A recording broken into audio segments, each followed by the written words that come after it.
ക്രിസ്തയേശുവിൻ്റെ മഹനീയ നാമത്തിൽ നിങ്ങൾക്കെല്ലാവർക്കും ഞാൻ വന്ദനം ചെയ്യുകയാണ്.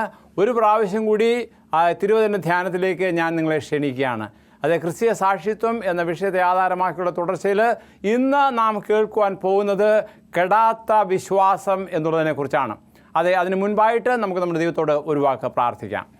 അടിയങ്ങളെ സ്നേഹിക്കുന്ന സ്വർഗീയ വാഴ്ത്തപ്പെട്ട ദൈവമേ, പരിശുദ്ധ നാമത്തിന് വീണ്ടും നന്ദിയോടെ സ്തോത്രം.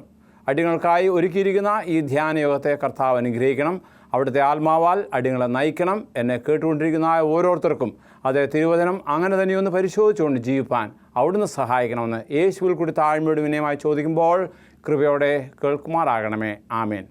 ഒരു പ്രാവശ്യം കൂടി നിങ്ങൾക്ക് ഞാൻ ഈ ധ്യാനയോഗത്തിലേക്ക് സ്വാഗതം ചെയ്യാണ്. നാം ക്രിസ്തീയ സാക്ഷ്യം എന്ന ഈ പരമ്പരയിൽ ഇന്ന് നാം കേൾക്കുവാൻ പോകുന്നതായ വിഷയം കെടാത്ത വിശ്വാസം എന്നുള്ളതിനെക്കുറിച്ചാണ്. അതിന് ആധാരമായിരിക്കുന്നത് അതേ തിരുവചനത്തിൽ യോബിൻ്റെ ജീവിത അനുഭവത്തിൽ നിന്നാണ്. യോബിൻ്റെ ജീവിത അനുഭവത്തെക്കുറിച്ച് ഇവിടെ ഞാൻ വായിക്കുന്ന വാക്യം 13-15 ഞാൻ ഇപ്രകാരം വായിക്കുന്നു: അവൻ എന്നെ കൊന്നാലും ഞാൻ അവനെ കാത്തിരിക്കും, ഞാൻ എൻ്റെ നടപ്പ് അവൻ്റെ മുൻപാകെ തെളിയിക്കും. അത് ഇംഗ്ലീഷിൽ വായിക്കുമ്പോൾ though he slay me yet will I trust him. അതായത് എന്നെ കൊന്നാലും ഞാൻ എന്ത് ചെയ്യും? അവനിൽ കാത്തിരിക്കും, അവനിൽ വിശ്വസിക്കും. അപ്പോൾ അതിനെക്കുറിച്ച് പറയുമ്പോൾ അതൊരു കെടാത്ത വിശ്വാസമായിരുന്നു. നമുക്കറിയാം യോബിനെക്കുറിച്ച് വേദപുസ്തകത്തിൽ കൊടുത്തിരിക്കുന്ന വിവരണങ്ങൾ അത് പഠിക്കുമ്പോൾ തൻ്റെ ജീവിതം എത്രമാത്രം ദൈവത്തിനു വേണ്ടി സമർപ്പിക്കപ്പെട്ട ഒരു ജീവിതമായിരുന്നു എന്ന് നമുക്ക് ഈ തിരുവചനത്തിൽ നിന്ന് ധ്യാനിപ്പാൻ സാധിക്കും. അതായത് യോബിനെക്കുറിച്ച് പറയുമ്പോൾ യോബ് ഊസ് ദേശത്തുള്ളതായ ഒരു നല്ല വ്യക്തിയായിരുന്നു. അവനെക്കുറിച്ച് അവൻ്റെ സ്വഭാവത്തെക്കുറിച്ച് എടുത്തു പറയുന്നത് അവൻ നിഷ്കളങ്കനും നേരുള്ളവനും ദൈവഭക്തനും ദോഷം വിട്ട് അകലുന്നവനുമായിരുന്നു. അപ്പോൾ അങ്ങനെ തിരുവചനം പറയുവാൻ തക്കവണ്ണമുള്ള ഒരു സ്വഭാവം അവനിലുണ്ടായിരുന്നു. അവനെക്കുറിച്ചുള്ള അല്ലെങ്കിൽ യോബിനെക്കുറിച്ചുള്ളതായ ചരിത്രം നാം അവിടെ നിന്ന് വായിക്കുമ്പോൾ പിശാച് അവനെ പരീക്ഷിപ്പാൻ തക്കവണ്ണം ഉള്ള വഴി ഒരുക്കുകയാണ്. കാരണം ഈ നിഷ്കളങ്കനും ഈ നേരുള്ളവനും അതുപോലെ ദൈവഭക്തനുമായ മനുഷ്യനെ ദോഷം വിട്ട് അകലുന്നവനുമായ മനുഷ്യനെ അവനെ തന്നാൽ പരീക്ഷിക്കപ്പെട്ട് അവൻ്റെ വിശ്വാസം നഷ്ടപ്പെടുത്തുവാൻ ഉള്ള വഴികളാണ് പിശാച് ഒരുക്കുന്നത്. അതിനുവേണ്ടിയുള്ളതായ സന്നാഹങ്ങൾ ഇവിടെ നാം കാണുമ്പോൾ ആ വിശ്വാസത്തിൽ അവൻ ഉറച്ചു നിന്നു എന്നുള്ളത് നമുക്ക് ഈ പുസ്തകത്തിൽ നിന്ന് വായിപ്പാൻ തക്കവണ്ണം സാധിക്കും. അതിനെക്കുറിച്ച് വളരെ വളരെ ഹൃദയസ്പർശിയായ ഒരു കഥയാണ്. കാരണം തൻ്റെ കുടുംബത്തിന് സംഭവിച്ചതായ അല്ലെങ്കിൽ ദൈവിക കാര്യങ്ങൾക്ക് വേണ്ടി വാസ്തവമായി നിലനിന്ന ഒരു വ്യക്തി എന്നുള്ള നിലയിൽ ഒരു ക്രിസ്ത്യൻ മാർട്ടയറായിട്ട് വേണമെങ്കിൽ നമുക്ക് യോബിനെ കാണുവാൻ തക്കവണ്ണം സാധിക്കും. താൻ പറയുന്നത് തൻ്റെ ജീവിതാനുഭവത്തെക്കുറിച്ച് പറയുന്നത് എന്നെ അവൻ കൊന്നാലും ഞാൻ എന്തു ചെയ്യും? അവനിലുള്ള ആശ്രയം വിടുകയില്ല. അതുപോലെ നമുക്ക് ആർക്കെങ്കിലും പറയാൻ സാധിക്കുമോ? വളരെ ദുഷ്കരമായ ഒരു കാര്യമാണ്. ഇപ്പോൾ ചില സാഹചര്യങ്ങളിൽ ജീവിതത്തിൻ്റെ ചില പ്രയാസങ്ങൾ വരുമ്പോൾ ദൈവം നമ്മോട് കൂടെ ഉണ്ടോ എന്നുള്ള ചോദ്യങ്ങൾ, അല്ലെങ്കിൽ ദൈവം നമ്മെ കൈവിട്ടുപോയി എന്നുള്ള ചിന്താഗതി വരാറുണ്ട്. എന്നാൽ അങ്ങനെയുള്ളൊരു സാഹചര്യത്തിൽ എന്താണ് യോബിനെ പോലെ നിലനിൽപ്പാൻ തക്കവണ്ണം സാധിക്കുമോ? ഇതിനെക്കുറിച്ച് യോബിൻ്റെ 1:12 പറയുന്നത് ദൈവം സാത്താനോട് ഇതാ അവനുള്ളതൊക്കെയും നിൻ്റെ കയ്യിലിരിക്കുന്നു, അവൻ്റെ മേൽ മാത്രം കയ്യേറ്റം ചെയ്യരുതെന്ന് കൽപ്പിച്ചു. അങ്ങനെ സാത്താൻ യഹോവയുടെ സന്നിധി പുറപ്പെട്ടു പോയി.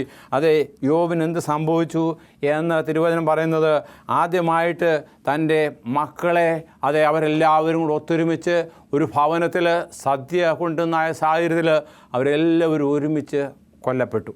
അവൻ്റെ വസ്തുവകകൾ ഒന്നൊന്നായിട്ട് കന്നുകാലികൾ തനിക്കുള്ള സമ്പത്തൊക്കെയും അവനിൽ നിന്ന് മാറ്റപ്പെട്ടു. അവിടെ കൊണ്ടും അവസാനിച്ചില്ല. പിന്നീട് നാം കാണുന്നത് എന്താണ്? അവൻ്റെ ശരീരത്തെ മുഴുവനും പുണ്ണു ബാധിച്ചു. ദേഹം വേദനയോടുകൂടിയിരിക്കുകയാണ്. അത് മാത്രമല്ല ചൊറിച്ചിലാണ്. ഇഷ്ടികയുടെ കഷ്ണമെടുത്ത് താനിങ്ങനെ ചിരണ്ടിക്കൊണ്ടിരിക്കുകയാണ്. അവിടെ കൊണ്ട് അവസാനിക്കുന്നില്ല. പിന്നീട് നടക്കുന്നതായ കാര്യം തൻ്റെ ഭാര്യ, തൻ്റെ ഏറ്റവും വളരെയധികം സ്നേഹിക്കുന്ന ഭാര്യ വന്ന് പറയുകയാണ്. എന്താണ് പറയുന്നത്? നിനക്ക് ഇതൊക്കെയും സംഭവിച്ചത് കൊണ്ട് നീ ദൈവത്തെ ത്യജിച്ച് മരിച്ചു കളക എന്ന് പറയുന്നത് 2:9. അപ്പോൾ ഇതൊക്കെയും പറയുമ്പോൾ എത്രമാത്രം ഹൃദയസ്പർശിയായ ഒരു സംഭവമാണ്, അല്ലെങ്കിൽ ഒരു കഥയാണ്, അല്ലെങ്കിൽ ഒരു സംഭവമാണ് അവിടെ ചിത്രീകരിച്ചിരിക്കുന്നത് എന്ന് മനസ്സിലാക്കുവാനെ കൊണ്ട് സാധിക്കും. അപ്പോൾ അതൊക്കെയും തന്നെ ഇനി അതുമാത്രമല്ല, അവിടെ കൊണ്ടും അവസാനിച്ചില്ല. എന്നാൽ അവിടെ പറയുന്നത് ഇതൊക്കെ ഉണ്ടായിട്ടും യോബ് തൻ്റെ വാക്കിനാലോ തൻ്റെ ചിന്തകളാലോ ദൈവത്തിന് വിരോധമായിട്ട് പ്രവർത്തിച്ചില്ല, തൻ്റെ വായിൽ നിന്നും വന്നില്ല. ഇനിയും തന്നെ തന്നോടൊപ്പം സഹതപിക്കുവാൻ വന്നതായ തൻ്റെ സ്നേഹിതന്മാരുടെ സംസാരമാണ് പിന്നീട് നാം അനവധിയായ അധ്യായങ്ങളിൽ കാണുന്നത്.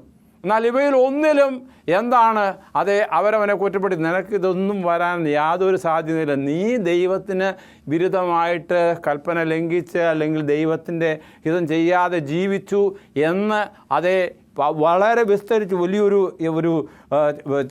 ചരിത്രപരമായിട്ട്, അല്ലെങ്കിൽ വേണമെങ്കിൽ അതിന് ഓരോരോ കാര്യങ്ങൾ റീസണിങ് ഔട്ട് ചെയ്ത്, അല്ലെങ്കിൽ അവർ ചിന്താശക്തിയിൽ തോന്നിയതായ അന്യായ കാര്യങ്ങൾ അവർ ന്യായങ്ങളായിട്ട് ബോധിപ്പിച്ചുകൊണ്ടാണ് അവനെ ആശ്വസിപ്പിക്കുന്നത്. എന്നാൽ അതിലൊന്നിലും എന്തു ചെയ്തില്ല, യോബ് വഴിപ്പെട്ടില്ല. എന്നാൽ യോബ് പറയുന്നത് എന്താണ്? എന്നെ അവൻ കൊന്നാലും ഞാൻ എന്തു ചെയ്യില്ല, അവനുള്ള വിശ്വാസം നഷ്ടപ്പെടുകയില്ല. വീണ്ടും യോബ് ദൈവത്തെ അറിഞ്ഞുകൊണ്ട് താൻ പറയുന്നത് തനിക്കൊരു കാര്യം നിശ്ചയമായിരുന്നു, കാരണം ഇതൊക്കെയും ദൈവം അറിയാതെ സംഭവിക്കുന്നില്ല. ആയതുകൊണ്ട് ദൈവത്തിൽ താൻ പൂർണ്ണമായിട്ടും വിശ്വസിച്ചു.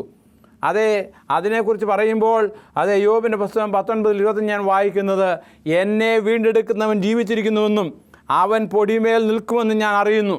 അപ്പോൾ ദൈവത്തെക്കുറിച്ചുള്ളതായ, അല്ലെങ്കിൽ തന്നെ വീണ്ടെടുക്കും, തൻ്റെ വീണ്ടെടുപ്പുകാരനാണ്, ആയതുകൊണ്ട് തനിക്ക് നിത്യജീവൻ ഉണ്ടാകും, ഒരു പുതിയ ജീവൻ ഉണ്ടാകും, അതിനെക്കുറിച്ചുള്ളതായ അറിവ് അവനുണ്ട്. 26-ാമത്തെ വാക്യം വായിക്കുന്നത്, എൻ്റെ ത്വക്ക് ഇങ്ങനെ നശിച്ച ശേഷം ഞാൻ ദേഹസഹിതനായി ദൈവത്തെ കാണും. അപ്പോൾ ഈ പറയപ്പെട്ടതായ തൻ്റെ ശരീരത്തിലുള്ളതായ പുണ്ണ് അല്ലെങ്കിൽ രോഗം ഒരു പ്രയാസമല്ല. കാരണം താൻ ഇതെല്ലാം വിട്ടിട്ട് ഉയർത്തെഴുന്നേൽപ്പിൻ നാളിൽ പുതിയ വസ്ത്രം ധരിച്ചുകൊണ്ട്, അല്ലെങ്കിൽ പുതിയ ശരീരം ധരിച്ചുകൊണ്ട് ദൈവത്തെ കാണും എന്നുള്ള ചിന്താഗതി അല്ലെങ്കിൽ എന്നുള്ളത് അവന് ഉണ്ടായിരുന്നു. കാരണം തൻ്റെ പിൽക്കാല ജീവിതത്തെക്കുറിച്ച് വേദവചനത്തിൽ രേഖപ്പെടുത്തിയിരിക്കുന്നത് ഇപ്രകാരമാണ്. അതായത് ദൈവം അവന് പിൻകാലത്തുണ്ടായതിനേക്കാൾ അധികമായിട്ട് അനുഗ്രഹിച്ചു. അപ്പോൾ ദൈവമക്കൾക്ക് ദൈവം എന്ത് ചെയ്യുന്നു? അവരുടെ പ്രതിഫലം കൊടുക്കും. അത് ഈ ഭൂമിയിൽ തന്നെ കൊടുക്കുമെന്ന് കർത്താവായ യേശുക്രിസ്തു പറയുകയുണ്ടായി. അപ്പോൾ ആയതുകൊണ്ട് തൻ്റെ ജീവിതാനുഭവത്തിൽ അതാണ് നാം കാണുന്നത്. എന്താണ് നാം ഇവിടെ വായിക്കുകയാണ് 42-ാം അധ്യായത്തിൽ, ഇങ്ങനെ യഹോവ യോബിൻ്റെ പിൽക്കാലത്തെ അവൻ്റെ മുൻകാലത്തേക്കാൾ അധികം അനുഗ്രഹിച്ചു. എങ്ങനെ? അവന് 14,000 ആട്. നാം ആദ്യത്തെ അധ്യായത്തിൽ വായിക്കുമ്പോൾ അവനുണ്ടായിരുന്ന സമ്പത്ത്, കന്നുകാലികളുടെ സമ്പത്തിനെ കുറിച്ച് പറയുമ്പോൾ അവന് ഉണ്ടായിരുന്നതിനെക്കുറിച്ച് ഇപ്പോൾ പറയുന്നത്, അവന് 14,000 ആടും 6,000 ഒട്ടകവും 1,000 കാളയും 1,000 പെൺകഴുതയും ഉണ്ടായി. അവന് 7 പുത്രന്മാരും 3 പുത്രിമാരും ഉണ്ടായി. അപ്പോൾ അവൻ്റെ പിൽക്കാല ജീവിതം വളരെ അനുഗ്രഹപ്രദമായിരുന്നു. എങ്ങനെ? ഈ ഭൂമിയിൽ വെച്ച് തന്നെ. അപ്പോൾ ക്രിസ്തീയ വിശ്വാസത്തിൽ ഉറപ്പുള്ളവരായിട്ട്, പ്രത്യേകിച്ച് പറയുമ്പോൾ കെടാത്ത വിശ്വാസമുള്ളവർക്ക് എന്താണ്? അവർക്ക് അനുഗ്രഹങ്ങളുണ്ടാകും. അത് നമ്മെ ചൂണ്ടിക്കാണിക്കുന്നത് എന്താണ്? പിശാച് പറഞ്ഞു അവനെല്ലാം തള്ളിക്കളയും എന്ന് പറഞ്ഞത് ഒരു കള്ളമാണ്. അല്ലെങ്കിൽ പിശാച് അവകാശപ്പെട്ടതായ കാര്യം യോബിൻ്റെ ജീവിതത്തിൽ അത് പ്രയോജനമില്ലാതായി തീർന്നു. അതുപോലെ നമ്മുടെ ഓരോരുത്തരും ജീവിതങ്ങളിൽ ഓരോ അവകാശങ്ങൾ പിശാചിനുണ്ട്. ആ പിശാച് നമ്മെ കെണിയിൽപ്പെടുത്തുവാൻ തക്കവണ്ണം ഓരോ കെണികൾ ഒരുക്കി വെച്ചിരിക്കുകയാണ്. അവിടെ നാം ബലഹീനരായി പോകാതെ, തളടിയായി പോകാതിരിപ്പാൻ, നമ്മുടെ വിശ്വാസം കെടാതിരിപ്പാൻ തക്കവണ്ണം ആണ് കർത്താവായ യേശു ക്രിസ്തു തൻ്റെ ആത്മാവാൽ നമ്മെ ഉദ്ധരിക്കുന്നത്. ആ ഉദാഹരണത്തിൽ ഭാഗമായി തീരുവാൻ തക്കവണ്ണം ആണ് നാം എന്ത് ചെയ്യണം? ഒരുങ്ങേണ്ടത്. പ്രത്യേകിച്ച് പറയുമ്പോൾ യോബിൻ്റെ ഓരോ ജീവിതാനുഭവങ്ങളും പിശാച് പറഞ്ഞത് തെറ്റാണ്. അതുപോലെ തന്നെ പിശാച് ഭൗമികമായ അനുഗ്രഹങ്ങളൊക്കെ എടുത്തു കളഞ്ഞെങ്കിലും അവൻ്റെ ദൈവമായുള്ള ഇടപാടിനെ തടസ്സപ്പെടുത്തുവാൻ അവന് സാധിച്ചില്ല.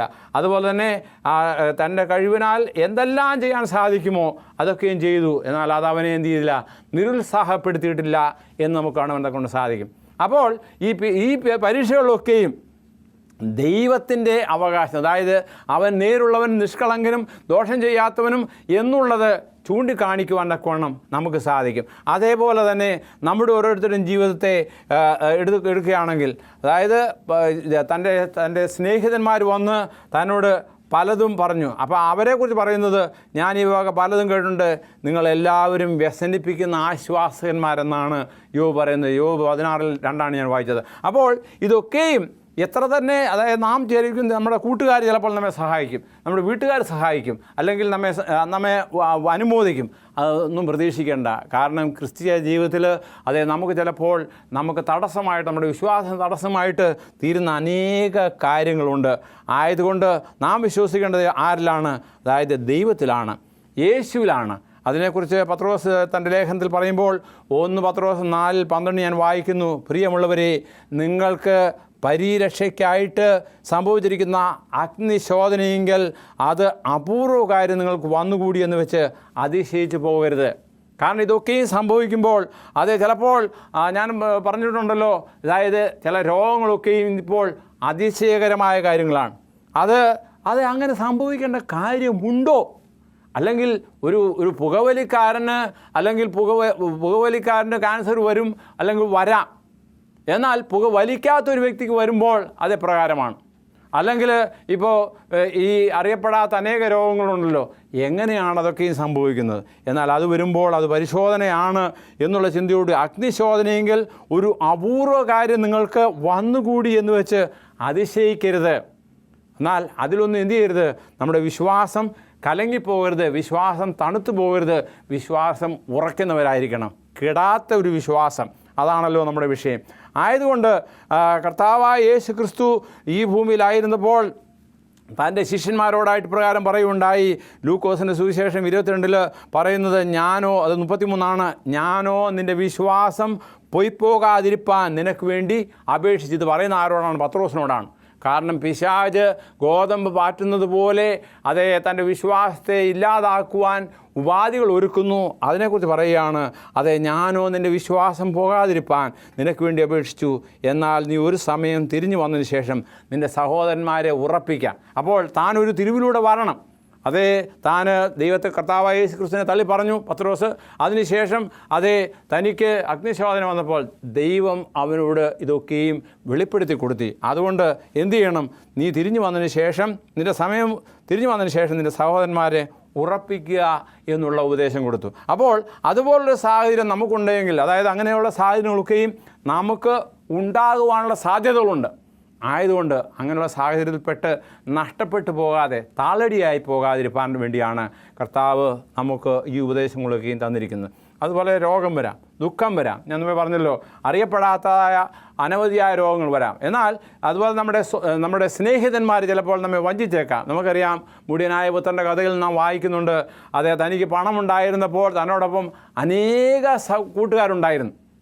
എന്നാൽ തൻ്റെ പണമെല്ലാം തീർന്നു, തനിക്കൊന്നുമില്ലാത്ത ഒരു സാഹചര്യത്തിൽ എന്താണ് സംഭവിച്ചത്? തനിക്ക് ആരുമില്ല. അപ്പോഴാണ് അവന് ബുദ്ധി ഉണ്ടായത്. എൻ്റെ പിതാവിൻ്റെ ഭവനത്തിൽ എത്രയോ പേര്, എത്രയോ ദാസന്മാർ നല്ല ആഹാരം കഴിച്ച് ജീവിക്കുന്നു, ഞാനോ ഇവിടെ പന്നിക്ക് കൊടുക്കുന്ന ആഹാരം കഴിച്ച് കഴിയുന്നു.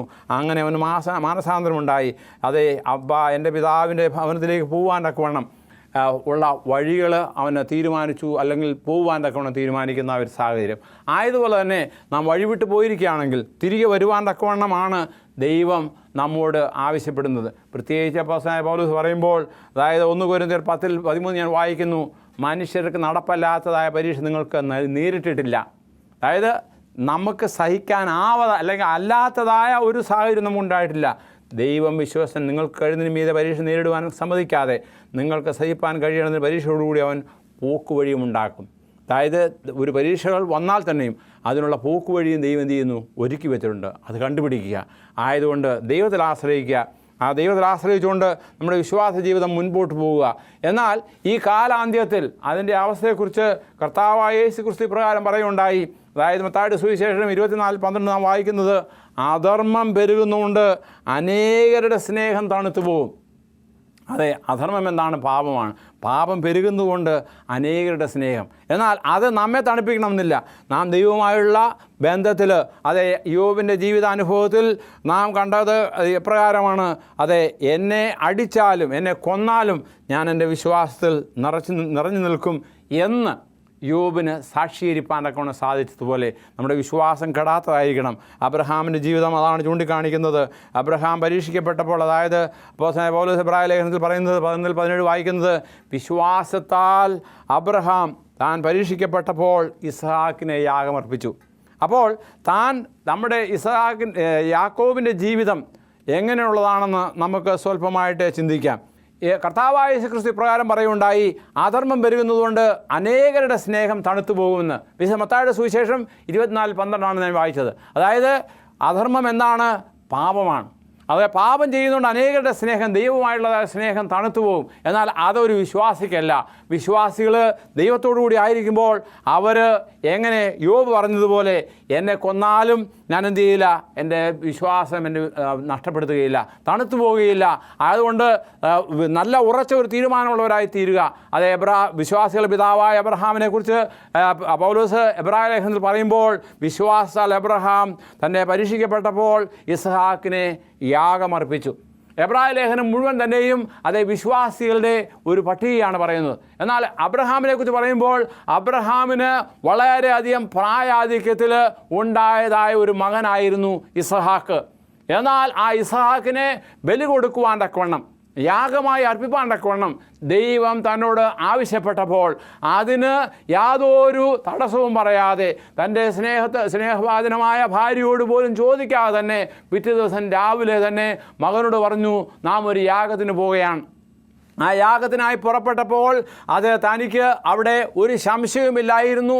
അല്ലെങ്കിൽ യാതൊരു ചിന്തകളും, അതായത് സെക്കൻഡ് ആയിട്ടൊന്നും ചിന്തിച്ചില്ല.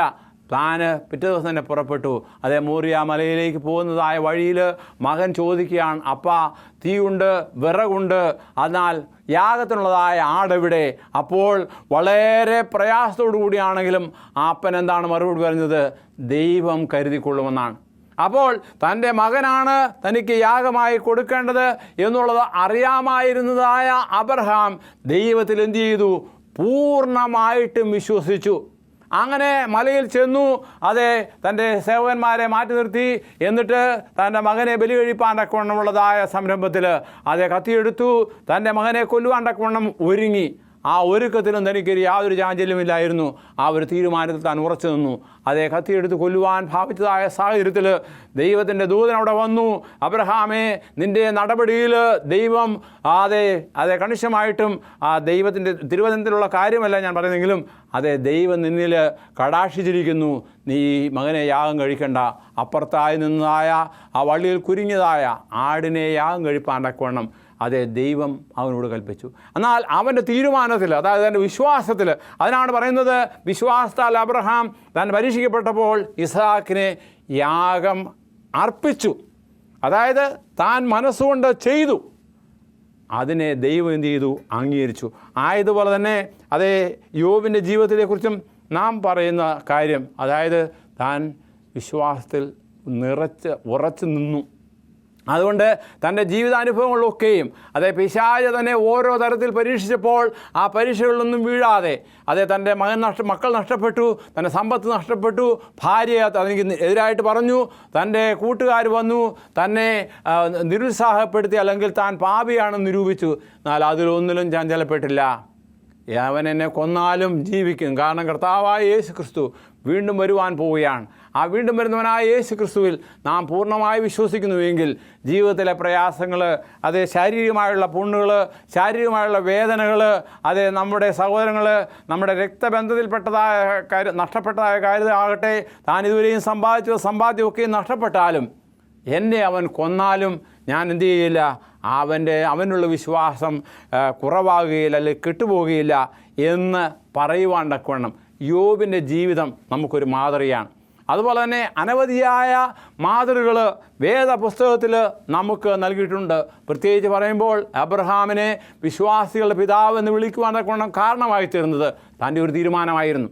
ആ തീരുമാനത്തിൽ ഉറച്ചു നിൽപ്പാൻ തക്കവണ്ണം അബ്രഹാമിന് സാധിച്ചു. അത് യോസഫിൻ്റെ സഹോദരന്മാരെക്കുറിച്ച് പരമാർത്ഥികളാകുന്നു എന്ന് പറയുവാൻ വേണം പറയുവാൻ അവരിലൊരു മാനസാന്തരത്തിൻ്റെ അനുഭവം ഉണ്ടായി. ആയതുപോലെ എന്നെ കേട്ടുകൊണ്ടിരിക്കുന്ന ഓരോരുത്തരുമേ നമ്മുടെ ജീവിതത്തിലും യഥാർത്ഥമായിട്ട് ഒരു ക്രിസ്തീയ ജീവിതം നയിക്കുവാൻ വേണം നാം എന്ത് ചെയ്യണം? ഒരു തീരുമാനമെടുത്തിരിക്കണം. ആ തീരുമാനത്തിൽ നാം ഉറച്ചു നിൽക്കണം. അത് ഒരു കെടാത്ത വിശ്വാസം നമുക്കുണ്ടാകണം. എങ്കിൽ മാത്രമേ ഈ ക്രിസ്തീയ ജീവിതത്തിന് ഒരു പുരോഗതി ഉള്ളൂ.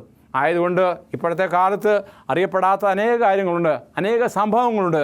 അതൊന്നും നമ്മുടെ വിശ്വാസത്തെ ചഞ്ചലപ്പെടുത്തരുത്. കാരണം അബ്രഹാമിനെ പോലെ യോബിനെ പോലുള്ള വിശ്വാസം നമുക്കുണ്ടാകണം. കാരണം അതാണ് ഇന്നത്തെ കാലത്ത് ആവശ്യം. കാരണം ഇന്നത്തെ കാലത്തെക്കുറിച്ച് കർത്താവ് പറഞ്ഞല്ലോ, പാപം പെരുകിക്കൊണ്ടിരിക്കുകയാണ്, അനേകരുടെ സ്നേഹം തണുത്തു പോകരുത്. ആ പട്ടികയിൽ നാം ഉൾപ്പെടരുത്. നാം ഏവരും എന്താണ് ക്രിസ്തീയ സാക്ഷ്യത്തെക്കുറിച്ച് ഉള്ള പ്രസംഗങ്ങൾ കേട്ടിരിക്കുമ്പോൾ ആ വിശ്വാസത്തിൽ ഉറച്ചവരായിരിക്കണം. അത് ഉറപ്പും ധൈര്യവും നൽകുന്നത് ആരാണ്? മറ്റാരുമല്ല, യേശു ക്രിസ്തു ആകുന്നു. യേശു ക്രിസ്തുവിൽ നാം പൂർണ്ണമായിട്ട് അർപ്പിക്കുക. യേശു ക്രിസ്തുവിനെക്കുറിച്ച് പറയുമ്പോൾ യേശു ക്രിസ്തു ഒരിക്കലും താളടിയായിട്ടില്ല. യേശു ക്രിസ്തു പിതാവിൻ്റെ ഇഷ്ടം ചെയ്ത് തൻ്റെ ഇഷ്ടം ചെയ്യുവാൻ തക്കവണ്ണം നമ്മോട് ആവശ്യപ്പെടുകയാണ് ചെയ്യുന്നത്.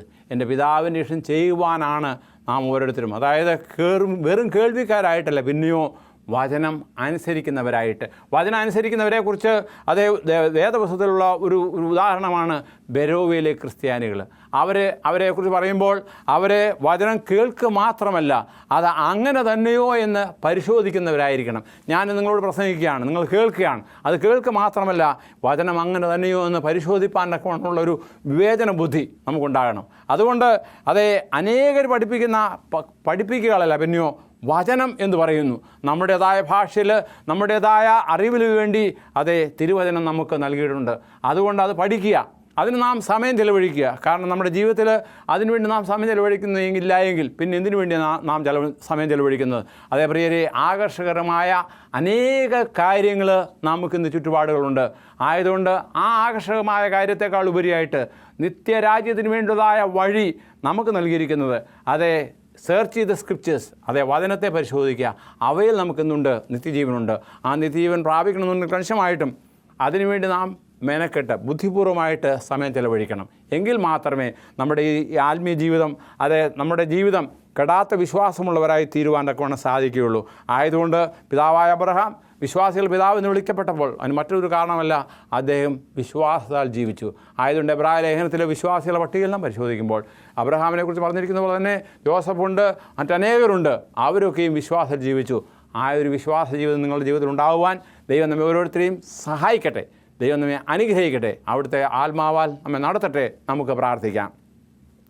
അടിയങ്ങളെ അത്യധികമായി സ്നേഹിക്കുന്ന സ്വർഗീയ വാഴ്ത്തപ്പെട്ട ദൈവമേ, പരിശുദ്ധ നാമത്തിന് നന്ദിയോടെ സ്തോത്രം. നാൾ വരെ അടിയങ്ങളെ കാത്തിന് നന്ദിയോടെ സ്തോത്രം. അടിയങ്ങൾക്കായി ഒരുക്കിയിരിക്കുന്ന ഈ വചന ശുശ്രൂഷയ്ക്ക് നന്ദിയോടെ സ്തോത്രം. ഈ ക്രിസ്തീയ സാക്ഷ്യം ഉത്തമ സാക്ഷിത്വമുള്ളവരായി ജീവിപ്പാൻ ഞങ്ങളെ സഹായിക്കണമേ. അതിനായി ഈ പ്രസംഗം അടിയങ്ങളെ ഒരുക്കണമെന്ന് യേശുവിൽ കൂടി താഴ്മയുടെ വിനയമായി ചോദിക്കുമ്പോൾ കൃപയോടെ കേൾക്കുമാറാകണമേ. ആമേൻ. എന്നെ കേട്ടുകൊണ്ടിരിക്കുന്ന ഏവർക്കും എൻ്റെ നന്ദി അർപ്പിക്കുന്നു. കണിശമായും ഈ സുവിശേഷ പ്രസംഗങ്ങൾ നിങ്ങളുടെ ആത്മീയ ജീവിതത്തിന് ഉതകട്ടെ. നിങ്ങൾക്ക് എന്തെങ്കിലും സംശയങ്ങളോ ചോദ്യങ്ങളോ ഉണ്ടെങ്കിൽ താഴെ കൊടുത്തിരിക്കുന്ന മേൽവിലാസത്തിൽ എഴുതുക. കണിശമായിട്ടും ഹോപ്പ് ടീം അംഗങ്ങൾ നിങ്ങൾക്ക് മറുപടി നൽകുന്നതാണ്.